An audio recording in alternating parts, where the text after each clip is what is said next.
Welcome back to the NALCS Pastry Time here with Jat. Well, we want to talk about some red side bans. Jat, we've seen Camille, LeBlanc, and Rengar consistently being taken away.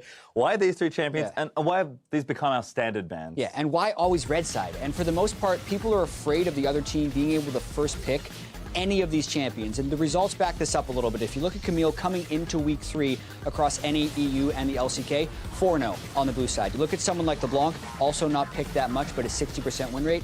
And then Rengar, I feel like, is the really big one, where he's 12-3 when he's left through on blue side as far as winning games. All right, so I'm on the red side. I'm kind of coaching through these teams. I know I don't want to give up my pick on the blue side because they get first pick and they get to pick which of these 3 very strong champions they get to take. So I can understand not wanting to let the strong champions go through, but I have to think that if I'm on the red side, I can make some sort of trade here, surely. You're thinking if they're so strong, why not just let them through to the other side? And it's not always that simple, because you have to remember, you almost never get a 1-for-2 trade.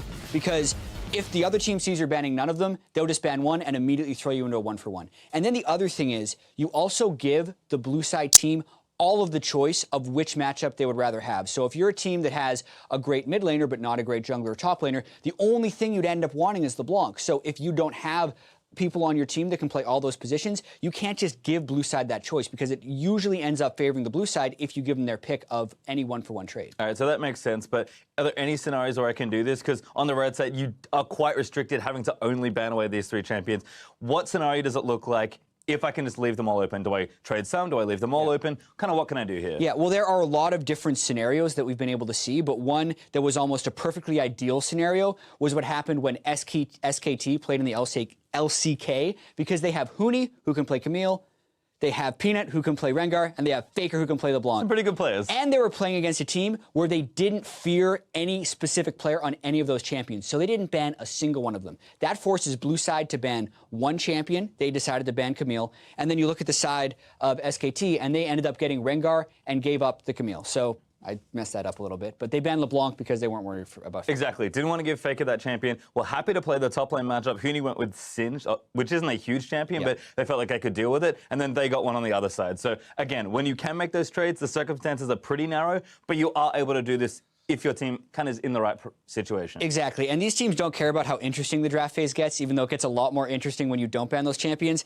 74 out of 119 games, we have seen the standard bans on the red side. There are situations where you can differ, but you have to fit the right set of criteria. Makes sense to play safe there and play standard, but we are going to continue to watch which teams excel with the new pick bans, but for now, we'll send it back to the casters to get us into game. Thank you very much, Pace, for your time. And yeah, I agree with Jat when the situation calls for it, and I think this was a perfectly good game of an example where FlyQuest would rather play against Pobelter's LeBlanc than play against Dardoch's Kha'Zix. And I think we saw that, where Moon, player of the game, I think generally out-jungled Dardoch, had a lot of pressure, didn't have to worry about him quite as much in the early game, and honestly, High held up just fine against Pobelter. Yeah, High seems to be just fine going into that matchup specifically. They're just giving away LeBlanc in every single game, you know. Like yesterday, I'll play Zed, I'll play Corky. Yeah, they obviously don't feel like that one is on the same tier. Moon, that you did mention, didn't die in that game. As we said, you know, had full stacks on his ring. And he's so used to playing Evelynn. Evelynn, one of the problems is squishy a lot when you are flanking. Yeah. We'll see him really defensively. He goes in for these huge bursts, but immediately flashes out when there's danger. And that's how he kept all of his stacks. And that increases the potency of his next flank, right? Because he's building up all this extra AP. And then also, it's always nice to have Shen on your team, because it helps you out in any of the situations where you were a bit too aggressive. Absolutely agree. And of course, you got to give honorable mention to Altec, who had a lot of damage as well. 100% KP for the beginning of that game. But you talk about one bot laner playing well on Altec. The Immortals bot lane was disappointing, and doubly so because we saw glimmers of hope with this squad. Their shot calling mid-game was fine, but the bot lane, again, 0, 11, and 8, I think, was their scoreline, and that is just incredibly rough, and that's hard to come back from when they're getting killed that badly. Yeah, and it is rough, too, because, as we said, setting up in draft, FlyQuest were attacking the bottom lane so heavily in their draft phase, but even so, with that, weren't able to play defensively enough to try and limit the problem that really sprung up in that area of the map. I mean, you mentioned the pros there for Immortals.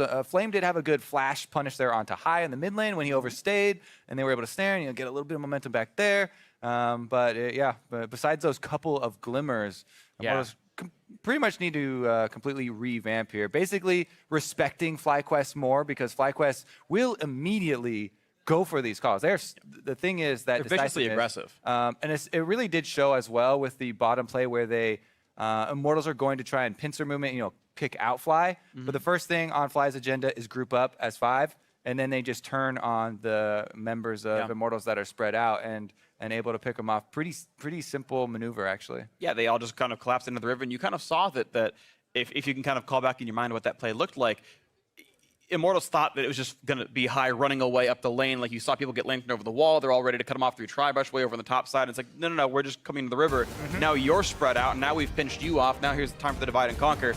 And we are now into the game. Welcome everybody here to FlyQuest versus Immortals Game 2. If you missed it, FlyQuest took Game 1 in a fairly close match, but Moon and Altec did beautifully. The coordination was solid. Immortals going to hope to get a little bit more out of their bot lane.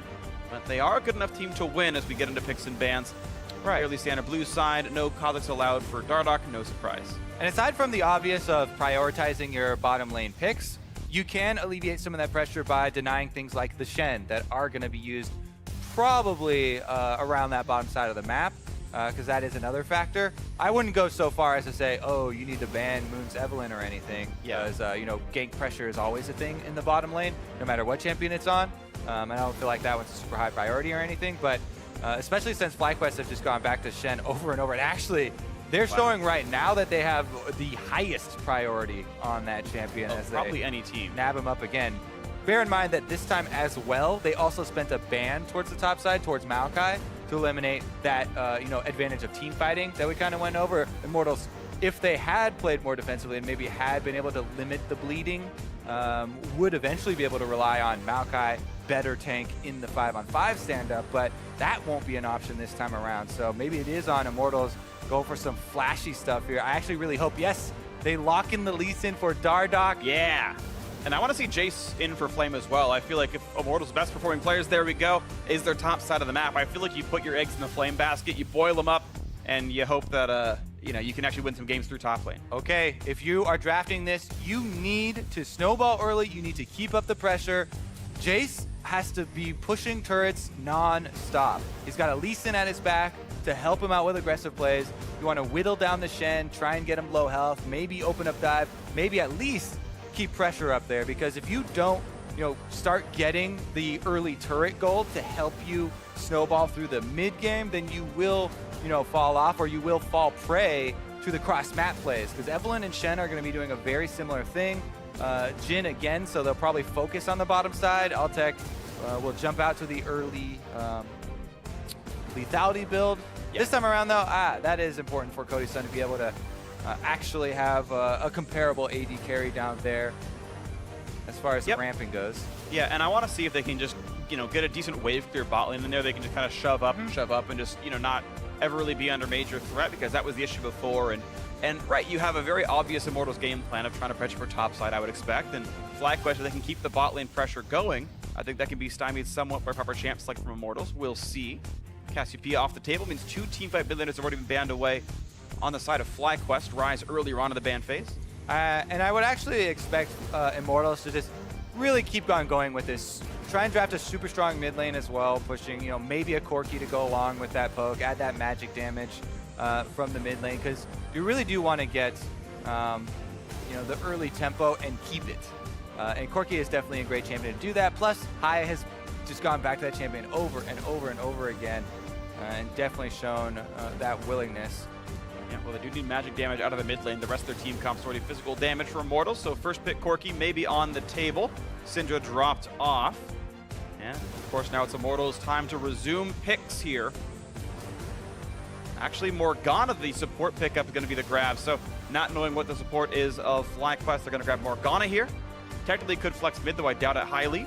Yeah. Oh, they're going to play one of his very standard champions down here. Yep, his most played, and will continue to be his most played. We'll be fishing for those bindings. Yeah, you can, set up Varus to land some extra damage as well. The bindings and the Varus ultimate can combine for a lot of lockdown if you're able to snare someone and turn that around. This also means you can pull off some pretty good counter ganks sometimes. Luckily for Evelynn, Moon will have extra speed to try and dodge those bindings. Evelyn's W is really invaluable when you're ganking a lane like that, but you have to be sure to sidestep those, because if you get locked up, they can easily take you down. So blind pick Zed coming out of high, and keep in mind, Immortals are still allowing Jace to be a flex pick as they haven't shown their true mid laner yet. And in case Bellwether was thinking about playing Jace in the mid lane, I don't feel like that'd be good into Zed all that easily. The only, I was going to say, the only flex I do see would be a Rumble top, because it's good into Shen, and you really need some magic damage on this team. So even though they're only mousing over at this time, do expect to lock in. They are able to pick that one up. So it's going to be the flex into the Shen to try and get that good matchup still. Even though it's not the Jace, it's still going to be a similar strategy. They're going to have some aggressive solo lanes here, an aggressive jungler, definitely. And Dardoch, huge highlight plays from him on Lee Sin. Definitely one of his favorite champions.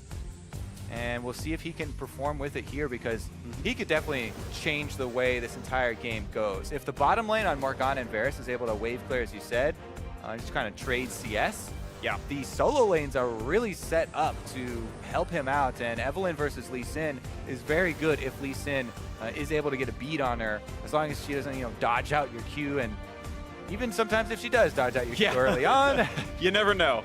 Well, FlyQuest have changed exactly one champion between Game 1 and 2. A new mid laner in high picking up Zed instead of Corki. But Immortals, 5 new champions here, completely revamping the champs, like hoping that a new look for the squad can work out. They are playing a carry top for Flame instead of that tank Maokai, so we may see that pressure up there start paying dividends if Immortals can keep their bot lane afloat this time around, or if Moon can still just capitalize on that and just feast on those players. Yeah, I mean, you can't be everywhere at once, right? So you need to identify, for Immortals, they probably want to play around top side.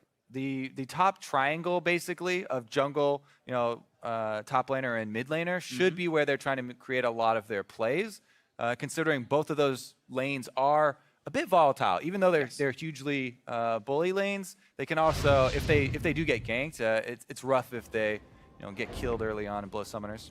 So here we are, Game 2, maybe the decider, as FlyQuest once again takes to the Rift to take on Immortals. Hoping for some more volatile lanes, as Kobe put it. Flame playing Rumble in the top lane, synergy bonus there you've got to expect, and Pobelter on the Jason mid. Hoping this one can tilt in their favor with Dardoch on the playmaking. Lee Sin grabbed that one in the first round. Moon back on his characteristic Evelyn. Finally found a win on it over in the first game of this series. Previously lost both his matches or games against Echo Fox, playing that champ despite playing well himself. And FlyQuest hoping to make it a 2-0. Yeah, I think this is a really intelligent invade here from Immortals, because the jungle is going to be a big part of it, and Dardoch wants this control. I would expect them to drop off a ward before they leave, so they can see where Moon is starting, and he can start to get to work in that sort of top triangle. Because remember, Jace does have range advantage on Zed, and if Jace is good at dodging the first set of Qs, Zed loses a lot of pressure in that lane. But if you get ganked and you die in that lane, and Zed gets up to that level 6 earlier, then you really do have to be wary, because you can still go for those all-ins. You can tell in the summer spells, though, they're prepared for this. Pobelter with the exhaust, high with the ignite. And, they're going to have to be fairly careful. Like that quick aggressive trinket out from Moon. Spots that Flame is leashing for Dardoch at the top side. No surprise, but it's always good to have it securely known. Moon once again doing the Raptors start that he did in the prior game, so no leash at all, but you can see lots of bonus XP for him. Yeah, and Evelyn is definitely one of the champions that it is nice to do that on. As we said, at the start of the game, you do get extra bonus experience for the low level of all those Raptors. And Evelyn has AoE at level 1 with her Q spam. So able to do it fairly healthy. Only one charge on the potion used. And always take Talisman on Evelyn, because you can get so much health stealing out of that. Yep, gave me the whole wave. One of my favorite tricks actually is, even if you later on in the game don't want to kill the Raptor camp, you can pass by it. You gain 100 to 150 health off of just passing by it, landing Qs as you're running. It still leeches the health, even though you're walking away. Absolutely. Flame UNC looks for the aggressive trinket ward. Will actually see Moon. Didn't turn invisible yet, so they know what's up with this Evelyn. Yeah, the cooldown on your pass is pretty long early on. Yeah. But regardless, you rarely run into mana problems, because You can just walk around invisible for the extra regen later. Dardoch, meanwhile, now that he has that extra information afforded to him by Flame, can make his way actually wherever he wants, go control the scuttles, even go for an invade on Moon. Evelynn has to be super scared, as I said, about any confrontations with Lee Sin, as he will easily outduel her unless the circumstances are heavily changed by laners. And this is really well played by Immortals. This is one of the benefits of having a best of 3 and having your coaches sit in the back room. This same jungle start for Moon in this one, they pinged with him doing Raptors at level 1, and they pinged him doing Wolves, they warded him doing Blue, and it's an easy red steal. Also, Dardoch could definitely wait around and get a huge chunk out of Moon's health. Level 3 Evelynn is a good target, but misses a flash E. Oh, gets a Q out of the wall anyway! Pobelter maybe not the best flash. Dardoch! Minions in first blood! That is a catastrophe that should have been first blood. And now Pobelter's missing his flash. Exhaust is on. Damage up, but here kicks him into the wall, though they gotta be a bit careful. But here comes Shen, and that's gonna be the kill picked up anyway. 2 for 0 FlyQuest, and that's gotta feel terrible for Immortals. Oh, shoot. There you go. PG-13. That sucks. That definitely sucks for Immortals. That's almost like the whole spirit for their whole team has just kind of been crushed here. We talk about how much this lane can snowball the other way as well. Your Lee Sin has this huge advantage over Evelynn. Could wait at the buff to try and chunk him out when he comes to check it. Goes for the gank onto High. High gets double buffs. He gets the kill. He gets the flash as well. Both flashes were used. It's just so much in the favor of FlyQuest off of that early play, early botched play from Immortals. That is really a demoralizing start. So one of the big things now, as a team, it's still so early on in the game. Even though it's rough, you got to find a way, to change focus and really reset the mentality, because the mid lane is really going to be High's favor, and that just bailed Moon out, right? Yeah, it really did. Dardoch was going to have a huge early lead and a large amount of time advantage, but now Moon's actually got a level advantage, and he's got his Hunter's Potion and armor already set up for defensive play. And this is kind of like the mark of a good Evelynn player. He's like, okay, I know Lee Sin's going to want to live in my jungle. I know Dardoch's aggressive. I'll go Hunter's Potion for full HP all the time, and I'll go Cloth Armor so I don't get one shot. It'll delay his power spikes, absolutely, but Pobelter's going to face check into him, and that's good enough. And out goes Pobelter. He's going to maybe recall away from this. I will say that props to Pobelter, though. As soon as he got close to that bush, he was watching High the whole time he moved towards the bush. And you can tell from your enemy's movements. As soon as he moved towards it, High moved up aggressively in the lane. He was like, oh god, Evelynn is definitely here. Now, this is the type of game sense that we were talking about in game 1 that the bottom lane maybe should have taken into account. But Pobelter, even though he gets chunked there, he's forced back and he's in a terrible situation. At least he did have that game sense to see High moving up and not get himself killed. 2-on-2 fight for the Scuttle Crab. Boop. Good smite by Moon, grabs it away. More camps out. Good dodge on the Dark Binding as well. High just under the turret. He's level 6 and baits out to the skies. Exhaust drops turret aggro. Good damage. One more hit would kill him, but he can't get back in a range. Pobelter stays alive, but only barely. Whew. Yeah, holding on there just barely, and this is maybe the 3rd time in the last minute that Pobelter has had to base. Is really suffering in experience now, and it's just going to get worse. Now he does not have Exhaust. Exhaust is the only thing deterring High from doing that again. Now it will not be there, and High will have Ignite for next time. It's all about cooldown tracking, and High will have shorter cooldowns. It's going to be a huge advantage, I got to say. High's going to feel pretty good about this one. Flame is level 6, does have Teleport, does have Equalizer, even has Haunting Guise. So first power spike secured for Rumble. He reached level 6. Maybe Immortals can make a play out of this one. There was temporarily a minion lead in the bot lane. That has gone away now. Cody-san actually does have better items overall in the lane. His inventory's a bit richer. Might not mean much though. Yeah. Hey, lands an arrow there, at least. I'll take it to level 6 though, and you got to be careful. We did say what we want from this bottom lane though was to try and trade CS and their wave clearing, and doing that at the moment. So even though tragedy struck in the mid lane, need to try and stay upbeat about it and try and get back here. And no game's over just because it's 2-0. Exactly. It's only 1,000 gold. It just seems so scary, and you really feel for Pobelter in that lane. Facing his dead, that his ultimate's about to come back up, its ignite is about to come back up. Bottom lane gets pelted here with the long-range harass. That's just stoned like, off the experience. Yeah, and it's like, we're level 6. Run away from your turret. So they do. Shoot Ole again. 140 HP down and miss a couple of melee minions. 10 CS overall denied, make that 8, but still advantage, of course, to FlyQuest. Sometimes I want to say Flytech, I don't know why. I guess because of Altech. Fly right over it. Give you a pass on that one. All right. Moon continuing to farm here on a ward. Hasn't had to do anything. Feels good. Yeah. High's going for it. Pretty much on cooldown there for the ultimate. Gets a large chunk of health. Does not burn the ignite as he did not expect to grab that kill, and holds on to the longer cooldown. Yeah. And I actually like how Pobelter's playing it. It seems, and I'm pretty sure the way it works is you always show up behind your target, so as long as Pobe is somewhere near his own turret, you just melee form, hammer him backwards, and Zed will take turret aggro, and High can't fight for much longer. So as long as Pobelter's not like in the middle of the lane, he can make these trades very short. It's one of the interesting things that was always cool about the Ahri matchup with Zed Ahri, because you try and charm backwards to the other side, yeah, that he starts his ultimate from. But yeah, similar thing there with Jace. This one's targeted. You're just going to mash your keyboard and it's going to work out for you in the end. But less timing requirement, more just make sure you do it in time. Also, a little bit less reward. The charm landing is huge in the matchup. But Pobelter is trying to hold on here in the mid lane. He's doing just that.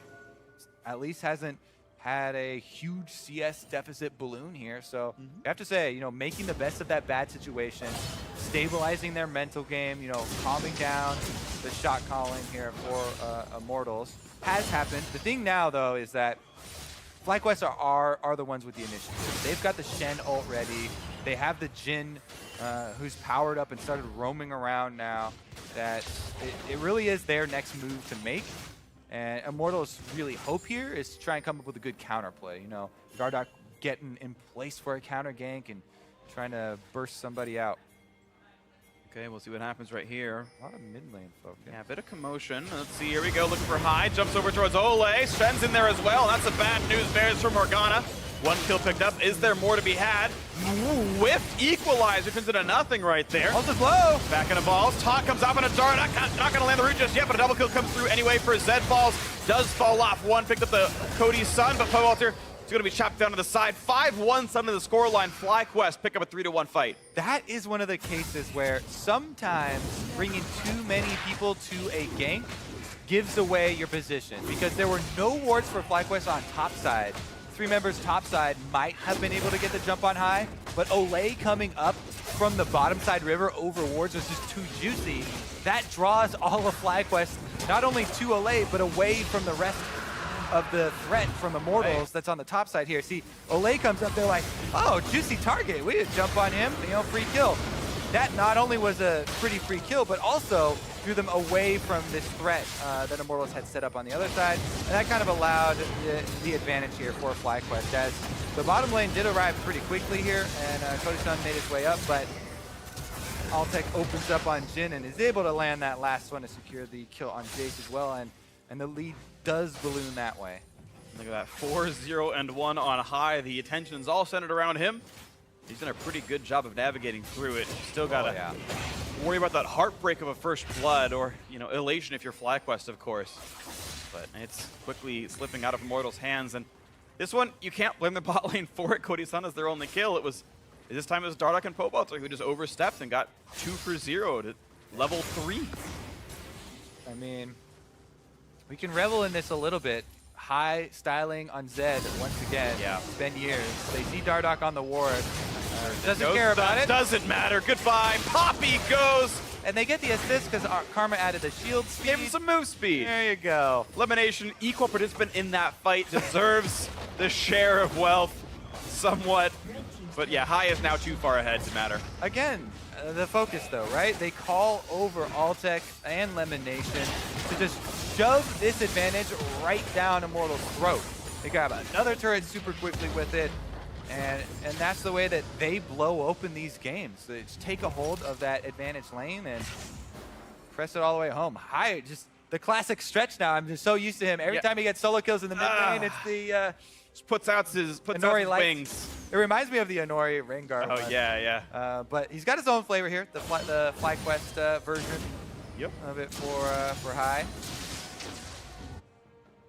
5 now kills for him, and the lethality will just keep on stacking from this point. It just gets worse and worse. Everybody on the enemy team is a prime target, by the way. There is nobody that is safe. The actually the duo trend keeps it's the duo of ninjas, really, because Balls, even if someone was semi-safe, Balls can just come and help out High with a Stand United just to add some extra safety there as well. You know what's actually kind of funny? It's a team with 2 ninjas, and there's someone else that turns invisible. Like, you feel like thematically invisibility be one of the other two, but nope. Moon, maybe the true ninjas this game, who knows? Either way, it's FlyQuest off to a great early lead. Cloud Drake, why not? All right, well. Little dangerous from Altec. Yeah. I mean, he got rooted anyway, but here comes the attack into the back line. High does not get away from the chains. Will it even matter, though? 4v2. Good shots. I mean, they're trying to fend him off from all sides. Yeah. Cody Sun and Ole firing at everyone. Get away from me! No! They're all going to die. And somehow High steals both kills. I don't know how, but he got the kill credit. He gets the 7-0-1 scoreline. First turret still. That was a while ago, but at least Immortals knocked down top outer. That was Flame's prerogative. He was winning the lane for a while. Balls just kites away and says, yeah, no, they're diving me. I'm just going to back off here. Balls has been happy to take up the Shen, or when on the rare case that's banned out or picked away, he has opted for the other tanks as well. Maokai doing a little bit of his time as well. He just takes that small CS difference and then becomes such a big part of the team fights. Looks like another turret in the works. Ole's here. Misses the bind pretty hard, but takes a bit of damage and walks away. Look at that, 4 turrets to 1 now the score line. I mean, very close to a perfect game. Oh, Flame has something to say about it. Shen's gonna show up on all deck eliminations like, ooh, I wish I weren't here right now. My health bar is running pretty low. Shock blast, just barely flashed away. Electro Harpoon, number 2. Summoner heal comes in, and now he's slowed down, rooted in place, and it's gonna get a lot worse before it gets a lot better. High's running out the back line. Ole 1 hit away from Dead Moon, running for dear life. Flame does get a kill on an Altec. That's something to be happy about. Still chasing in, can't get any more. Looks like 2-1 overall in favor of FlyQuest on that fight. Could have been worse, could have been better. True. True statement. Useful statement. I feel like you can say that about literally anything. Here we go. Can't be worse. Yeah. Sure, whatever. Here goes Flame, though. Does go for the flash follow on Lemonation. Lemon is zigzagging, avoids the harpoon, and gets turned around on a Flame. As you said, though, charges all tech, and he's going to gank someone down with him. With the ultimate there, and they at least do get that 1 kill, but that is about it that they get out of it here. Hey! Oh, Ooh, back in. Hey! You're 1v3 High, but that's a little suicidal. You're not that good, High. That's a little suicidal. Quick chains come up for Cody's son. Once you're rooted, he wanted to outplay the 3-man. I know. There. That was reaching a little bit, but that was a blooper reel play right there. It's all right. He almost got his ultimate. What he was looking for there, by the way, is the ultimate, so you go untargetable, and then he was going to jump back, but gets hit with the quick ulti from Cody's son. Yeah. So some credit to Cody's son there. High. I like how we're giving High credit for dying for free. We're like, hey, he was looking for a good play. You know, I understand why he wanted to do it. That was a bit too much style. I'm sorry, Kobe. You know. You have to explain the thought process, freak. That's I know. I'm mostly giving you crap. It turned out the way it did. Cody's son, quick reflex on the R, was very important. He would have probably died if he hadn't done that. And now High, back on the map, looking for Mercurial Scimitar, I'm guessing. What this item's turned into, who knows? Maybe it's Hex Drinker and a Ruin King. Maybe it's Merc Treads and a Ruin King. It's something. Wow, walk right back it's going to be an Infernal Drake as well. Huge snowball here for FlyQuest. Things have gotten a little bit chaotic as the entire map is open a lot earlier than usual. Yeah, they just blasted open the map. It's 5 turret kills in 17 minutes. That's quicker than almost any game. And now when they go for this bright red Drake, 1,000 HP left, not even a chance. And Moon practices his Smite Secures and gets that no problem. Moon actually going for a tankier build, by the way, checking in. Iceborne Gauntlet picked up quickly to be an extra frontliner. He's not snowballing, so he's going to go for the utility style, which is interesting, but looks like it'll work for him. I mean, some extra armor, no problems here. You can build whatever you want, honestly. Every member of FlyQuest is incredibly rich. Well, looking for Flame, does not have a Zonia's completed, so one more shot will do it. Oh, goes wide, but the Ignite is enough high. Flames another piece for his collection. Wrong assassin, still Meanwhile, counts. Ball's in the side lanes, slowly working away at those minions. He's ready to come in at any moment. Immortals Shield with the chase might actually prompt that. Whoop. Not gonna commit though. Go to the red team. FlyQuest happy to get their 1 kill, look to go back out. The jungle on the top side of the map is cleared of monsters to kill. Bot side has a few things there, and looks like Moon's gonna go grab some more golden experience for himself. Is worth pointing out, really at all tiers of play, it's pretty vital to keep your jungle clear. It's a significant source of golden experience that, like, minions are gonna be there and you can just show up and collect them, but until you kill the monsters, they won't respawn. You're just missing out on potential gold that your team could gain. It is actually a somewhat valuable objective. Just full clearing your jungle is worth like 2 kills. Or 1.5. Honestly, Immortals here just looking to pick up scraps. Fight for the blue! And it's gonna go to Moon. Root's gonna land on Dardoch as well, and Agony's Embrace buys a few seconds, but... Buys a few seconds. I mean, maybe they can catch up to Dardoch, and it's not. They can't. They needed more than that. They needed thirds or fourths. Oh, dodged a shock blast and changed my mind. I don't want that 1v1. Whoop, goes in anyway, tanks to the skies, but there's a Shen coming in as well. Pobelter, nice taunt, and pop, down he goes once again. No fair, 2v1. 0, 5, and 1. Classic Pobelter. ninjas cheating again. But see, here's the weird thing though. The law of inverse ninja power says if there's more ninjas, they're weaker. And yet with 2, they won. It used to be they get -1 health for every other ninja in the game. Did you know it used to be -1 attack? Right, yeah, Way back even when? before, yeah. But alas, they took both of those out. Did they actually? I didn't know that. They did. Okay. Yeah. That's fair. It's probably smart too.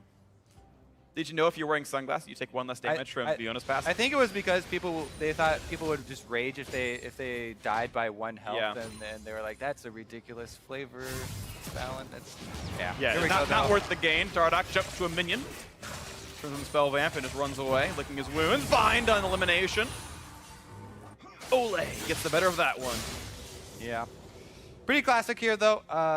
They have a huge gold lead to work with, so just go to your 1-3-1 with your dual ninjas flanking on each side of the map, and your invisible whatever Evelyn is roaming around trying to pick Shadow you off Demon in the middle. or Succubus, or I don't know. I feel He's like getting a rework eventually. Succubus sounds right. Yeah. Like the right one. Look at him. He's actually flanking around. This is a classic super fed Evelyn play. You're just up in enemy territory, looking around for any stragglers. Who wants Same to as die? I actually know what Evelyn's supposed to be. I'm not going to spoil it, though, but I've heard. Inside right information. That's just cruel. Why? Yeah. It's like, I know something. Ooh, I know something you don't know.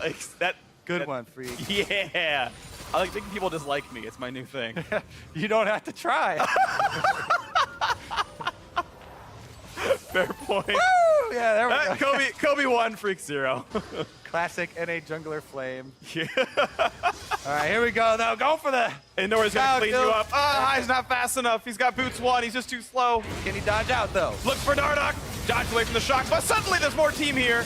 That was a bait in the first place. High flashing away from everything else. Dardoch nearly dead. Does limp away barely. And the last curtain call not going to land either, so out they go. Nothing for nothing. Ole gets the wards back down. Well, after that bit of excitement, maybe we'll see them focus on Baron to actually finish the game out. It's like so. Here comes the Stand United. Now, this does open up the opportunity for Immortals to try and get a steal. Nice. Dead, if not for that shield. Yeah, that was... I love the aggressive play. And, yeah. Flame did burn TP to get in there. Let's count the things, in Immortals' favor for yeah, exactly. The Immortals' flavor for stalling out is Shock Blast and Arrow Spam from Varus. 2 of the best for, firing projectiles over the Baron Pit or using those projectiles to try and defend your turrets and stall this game out. Because, as chaotic as it's gotten and as crazy as we are, getting away with this one, that is still, the prime objective here for Immortals. Try and buy themselves some time, and if that Baron throw presents itself, be in place to jump on it. Well, High usually very good at shot calling the Barons appropriately. He's aggressive at calling them, but he's also usually pretty accurate in calling them off. You expect FlyQuest to clean it up. Especially when he's about to dive from one Baron to auto in the air. Shield. Probably time to abort mission. Yep. See it again another time. Kills his enemy, the ward. Down it goes. Thanks for the 30 gold, pal. Yeah. I mean, if we're trying to tally up, comeback attempts here for Immortals, well, never mind. Let's look for some more action first. Tops off the Banshees, and Povel has to burn Flash to get away. Edge of Night Shield. I know it's not Banshees, but he's got 3 people on his tail now, but 4 team members. Oop! Hi, that's half his HP from a Shock Blast. Moon wants it. That happens again. It's going to be bad for him. Exhaust is on. Povel is still going to be hit up. Ole tries to block out the curtain call. Quick shield in, and Ole 1 hit away from dead, but blocked by someone else. Looks like Cody Sunface tanked it with Edge of Night Shield, so that was a 0 summoner heal, I believe, to remove Deathfire Touch as an option for killing him off. But as many summoners down, looks like 4 of them burn on the side of Immortals, and FlyQuest still feel pretty good about this. Yeah, the more that FlyQuest keep going for all these kills and blowing summoners, they increase the... Oh, actually, Dardoch is pretty deep. There's vision actually all around, but not vision that saw Dardoch get to this point. So even though there's a lot of FlyQuest members around... Tries to get high, Ward hop in, kicks him down, shut down, solo kill to Dardoch, finally getting revenge from the very first play of the game. And the comeback tool starting to assemble. It's going to take a lot more. I'm not sure what prohibited balls from ulting. Maybe they made the call, hey, I don't need Stand United shield, but it was pretty clear that you needed the Stand United shield there, so maybe it's time to criticize the communication on FlyQuest. I'm going to see if it was technically on cooldown for like that 1 second. Now, let's get our facts straight first. No, pretty sure it was up. He was doing blue buff. Pretty sure it's all his fault. Important business being taken care of in the jungle. Yep. Balls was farming wolf and blue. Unlucky. Tisk. Yep. Up. High shot calling, clearly slacking. Yeah, I feel like those are the easiest calls to make too. Help! Help me! Oh well. As they continue to stall out, and they have gone, for all these risky plays with their super high damage, squishy characters, start to get more and more gold back to this Immortals team. Immortals, as we said, do have a lot of long range damage. Yeah. And it's a non-tank team. Right? Yeah. That's the really important thing. Oh, not non-tank. Sorry. Immortals were a non-tank team. You're right about that. Sorry. FlyQuest, a lot of them are pretty squishy. There's only armor on 2 of the champions, so the heavy physical damage penetration can break through. Right now, it's not going to. Ocean Drake picked up. The sustain's going to be nice for FlyQuest. Yeah. Let's see if they can pick someone off, because their siege is not the greatest, and the split push hasn't worked out, right? Balls has been toiling away in the side lanes, but there's the flank. Here we go. Half HP flashes. Equalizer buys a lot of time, and he zone uses with the flame spitter facing. Balls drops down about 2/3. Taunt's not going to land. Dardoch gets the shield, and now he's tanking up the curtain call. A few more seconds. They'll have a way back in, but look at those shields. Yeah, Balls shrugs off the rest of the damage, and they're going to be okay on this one. Defensive play here from Immortals is working out. Zonya's completed now, so Flame has another option, even though he did have to burn the flash. Some good damage dealt to FlyQuest as they're trying to exit. And Immortals are staying strong. Well, for how long? Here comes the big play, looking for Poulter, dodging the way, gets the Black Shield, buys a bit of time, but Exhaust is on, and that should be enough damage. One more shot, and here comes the chase in for High. Dardoch, nice top flash by Balls, secures that second kill. And now into the base they go. Immortals forced to run away, and yet again, this time with one of the Poke champions gone and the jungler dead, this could be a very easy Baron call for FlyQuest. Well, they are going to go try and take advantage. Balls still has half-life on the Shen. The important thing is that they have Ocean Drake, and they're regenerating here, because tanking up the Baron would be fairly dangerous. The other thing is that there's no ultimate available for Flame yet. Rumble cooldown is coming up soon-ish, but not soon enough for the Baron contest. Yeah, no real shot at this one. Maybe Cody Sun can look for the snipe, and there's always that chance that he does it right. Ward is there, charges it up, they're gonna wait it out. They stop DPS, smart. Let him throw the piercing arrow, now burst it down. Really crisp, and it was a late smite, but it's good enough because there's no damage coming back through. That's as well as it could have been done by FlyQuest. Immortals did what they could, but no kills at the end. All right, so attempt number 2 on the engagement in mid lane. They still have plenty available here as the Exhaust is used there to chase down Pobelter. And High's ultimate right back off cooldown. Able to keep up the chase here, take down the jungler. That's so huge when you go for these, as there was no Smite Steal available for Immortals. And as you said, they would have to rely on that arrow snipe being pretty lucky. Turn for Ole to die. Quicksilver Sash use. Gets away from the Dark Bonding. Now the snipes into Cody Sun. Flashes still takes all the shots. Could have hit one a little bit earlier and dodged away, but still he's forced out of the fight, and that means Mid Inhibitor is the target. Pole Vaults are going to drop down. High caught again. Stand United this time does come off, and I will survive. Moon not going to take that one, I don't think. Dardoch will. That's the Inhibitor turret. The Inhibitor itself going to fall right afterwards, and 5v4 going to be probably a quick reset for FlyQuest, and they'll get more right after. Whew. Okay, Inhibitor down, Baron buff on. This should be the FlyQuest return to their split, top and bottom. And as long as Balls gets out, yeah, no problem. No, not worth dying over red buff, so they should be able to run this one up past the side lanes here. Altec already getting in there to usher the minions along. Triple dragons, plus giant gold lead, plus Baron buff rolling through. Good incremental gold leads, good incremental plays. Okay, 2 picks. Okay, this is a 99% Baron secure. Let's go for it. And they played it right to make sure it happened. All right, we have Baron. All right, let's go up the mid lane. Great, really easy to grab the Inhibitor. They got that. Okay, let's reset. Going for a hero play. Now they're going to try high in the backline. Lots of damage. Has to jump back, and he will get out soon enough. 1 kill picked off. Coulter very low. Moon looking for the kill, and he does get it. Shields keep him safe. On top of that one, Altec looks for Dardoch. Rooted up by Cody Sun and High. Now on the front line, looking for the shot. Not going to land a snipe just yet, and Dardoch will heal up, even though it's a 2 for 0. Ocean Break going to regen them. Baron buff going to buff the minions. TP back in for Balls, and here comes a 5-man push to close the game out. This should be it. No Ole, no Pobelter. Curtain Call could be just that for this game. Dardoch tries to buy time in the front line. Not going to matter. Turret number 1 is gone. Turret number 2 going to be next on the menu. Somehow Immortals have to clear this one away. Declaws are not doing enough damage, but now the recalls, the respawns have come in. Nexus getting lower. The game's going to be closed out. They're trying to fight for, but it's going to be the damage in for FlyQuest. 2-0, once again tying for second place. 5-1 to close out week 3.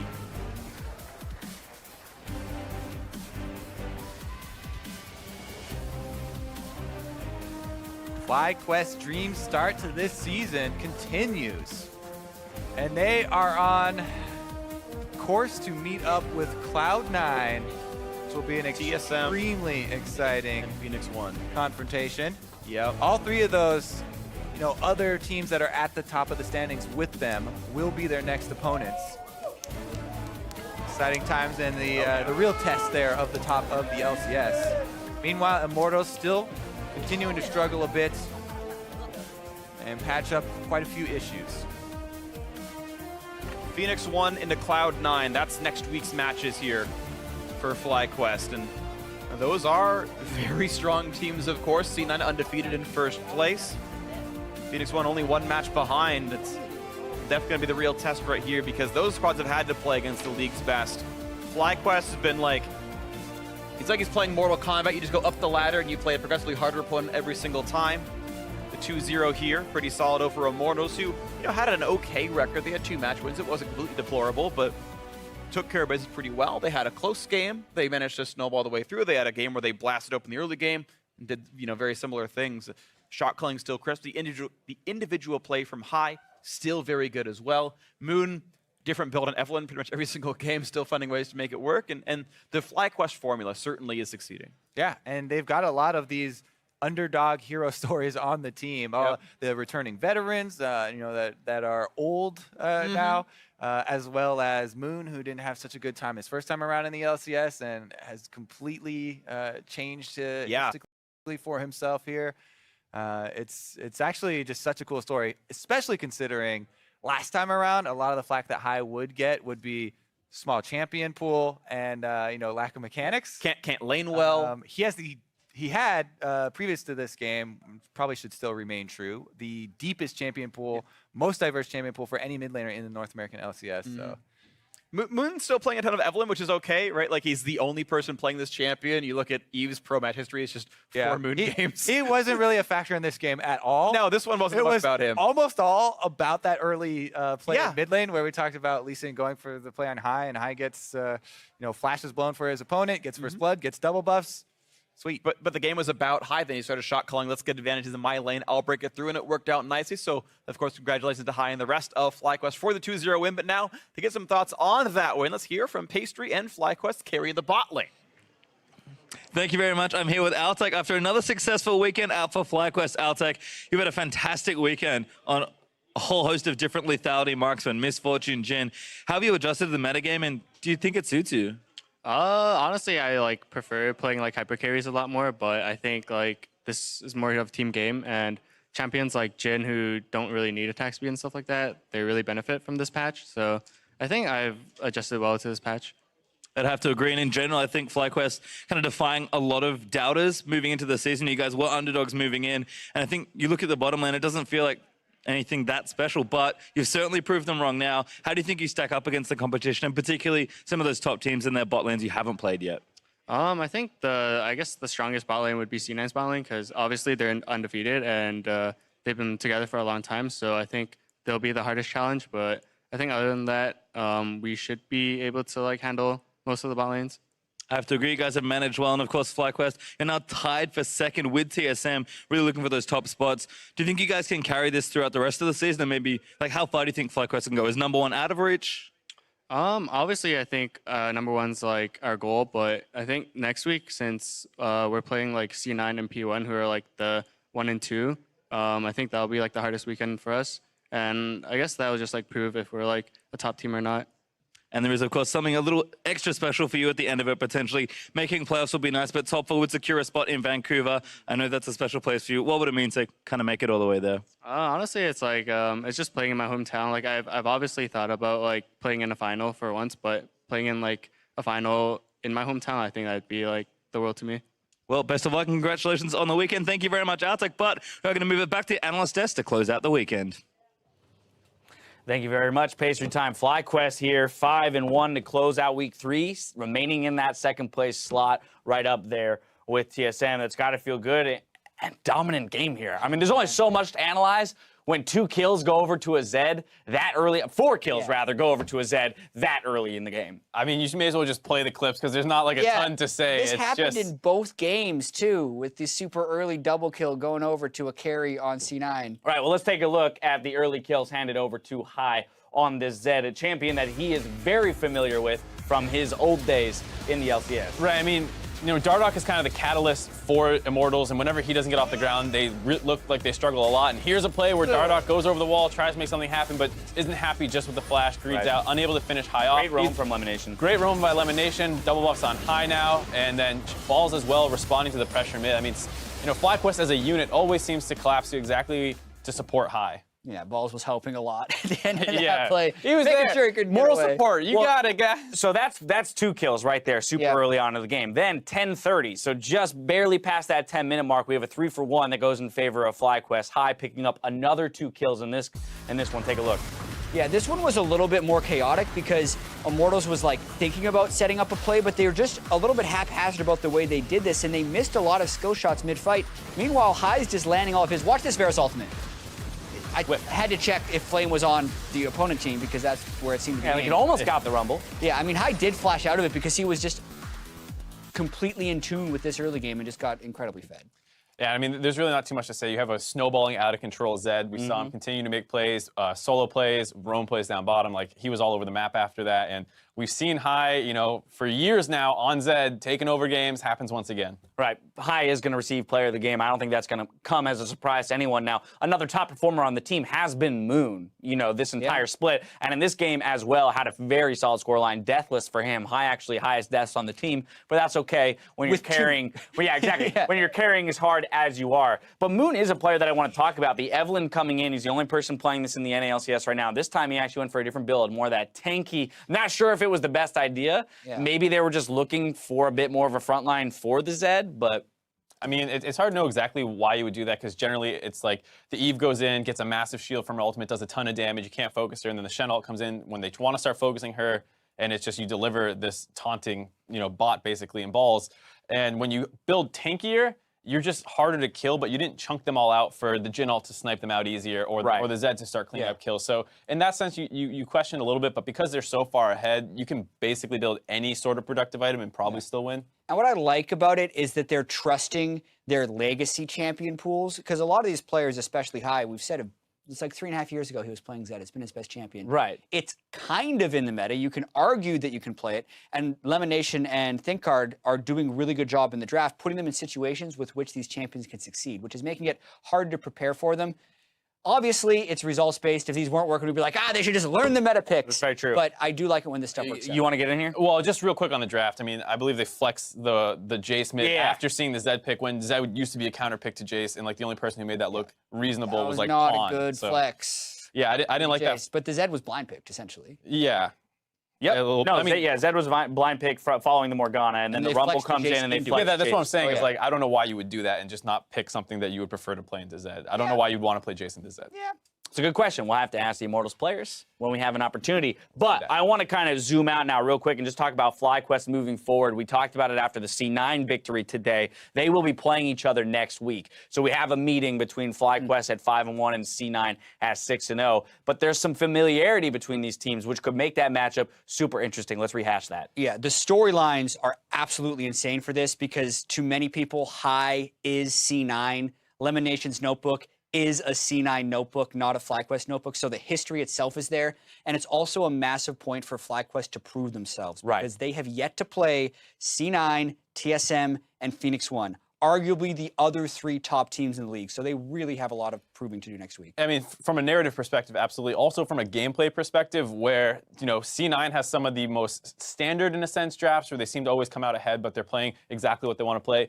FlyQuest, on the other hand, absolutely crazy. No idea what these guys are going to do. Only ones doing what they're doing in the league, and you're going to have a total clash of styles in that sense. It'll be very interesting to see how Reaper comes up against this FlyQuest draft, because we have, as you mentioned, looked at a lot of C9 drafts and said, oh, yeah, they're coming out with edges in every single one. Well, against FlyQuest, I don't know how you even begin to attack them in the draft. Let's go ahead and take a look at the players who stood out here in Week 3. Impact is going to walk away with the most accolades, 3 for the week. That's quite a lot, actually. Now, with Moon, Hanzo, Ryu, and Svenskeren each netting 2 player of the games themselves. Of course, let's see how those performances affect the overall standings. Moon's strong week pushes him to first in total player of the game awards with Impact, Ryu, Svenskeren, and High hot on his tail. Did you think I would ever utter those words? Moon is leading player of the game. The tale of 2 splits for him. Right. Last split to this split, a total transformation. Flabbergasted. Be a word. Good word. That's a great word for it. I can't follow up with a better word, so I'm not going to say anything. Where's your thesaurus? But then let's talk a little bit, too, about how we've even heard from the players themselves. Lemonation spoke about it, that, that Moon has been a great solo queue player. He's always been a very solid individual player, but it's this roster, it's having a strong leader like High, who's able to put him in a place of comfortability where he can make stabs at big plays. Mm-hmm. Well, and just confidence in the champ pool. We talk about that. It's been a little different than the LCS, the rest of the LCS as well. And he's put out the Nidalee and the Evelyn, right? And only one of the Kindred, and he's trying stuff. And the fact that team is willing to say, you can try that and we'll see how it goes, is a huge confidence boost for a player who historically has been in situations that are not the most comforting environments, I think. Yeah. So I think that's a huge boost, not just like High telling him what to do, but having the team's confidence in him. Yeah, it's absolutely the case, because you look at previous splits, and he has been a good solo queue player, but a completely different player on stage. So doing anything you can to increase his confidence really helps him. A big step up for him. Let's take a look at how the teams are stacked up after this weekend. Cloud9 still in first place, while TSM and FlyQuest hold on to second. Meanwhile, Phoenix One drops to fourth, just above the middle of the pack teams. Then at the bottom of the table, Dignitas ends their week tied with Envy in ninth. We'll be back again next week with more North American LCS, starting Friday with Cloud9 versus Team Liquid, followed by Immortals versus Team Dignitas later in the Battle Arena. If that's not enough league coverage for you, make sure to tune in for the North American Challenger Series on Wednesday. But these 2 matchups here, Cloud9 versus Team Liquid, obviously going to be the story of David and Goliath. We got Cloud9, a Team Liquid that has really been struggling to put together solid victories. Right, but what's crazy is when you look at the standings, you think TL is doing so bad, and then they are tied for 5th. And that's true. I mean, I'm not going to say that they're going to beat Cloud9, but if they start picking up a couple more wins along the way, they're not looking in that bad a shape, considering that it seems to be very obvious groups of the top 4 and the rest of the league. Now, we've talked about trap games in the past, Jab, but do you really think that this is much of a trap game, considering that Cloud9 then faces FlyQuest later in that week, and that's definitely a more formidable opponent standings-wise? Yeah, so it definitely is a trap game in the fact that you're very easily able to overlook them Will they be trapped by Team Liquid is another question. Right. I do not think they will. Okay. I think they will roll through them. All right, well, that's what I like to hear. Ladies and gentlemen, it's time for us to head out. So for myself, the casters, and the entire live broadcast crew, thank you for watching, and we'll see you next week. Good night.